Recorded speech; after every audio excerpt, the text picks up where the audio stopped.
Hi guys, I hope you're doing fine. Welcome to the Proofread Easy English learning platform.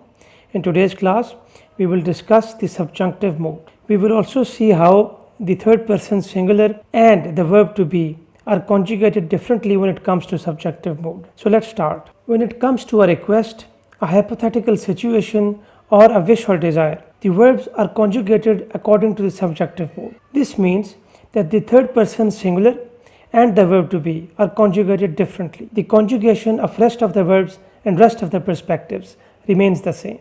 An s or es is added to the verb when the subject is the third person singular, but in subjunctive mode, the s or the es is dropped. Now look at this sentence. It is advised that he stay inside during cold. In absence of the subjunctive mode in this sentence, the verb stay should have been stays because of the third person singular subject he. But since an advice represents a subjunctive mode, the s in this verb stay has been dropped and the sentence has been written as it is advised that he stay inside during cold. Similarly, the verb to be is conjugated differently in subjunctive mode. The conjugation of the verb to be for the first person singular pronoun I is was, but in this case, that is the case of the subjunctive mode, the verb to be has been conjugated as were rather than was. Without the subjunctive mode, this conjugation is used only with a plural subject. For example, they were. But with subjunctive mode, the sentence becomes if I were rather than I was,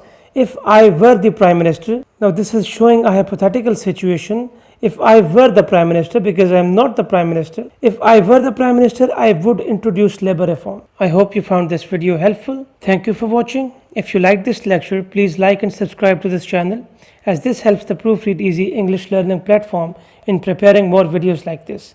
You can also visit us at www.proofreadeasy.com.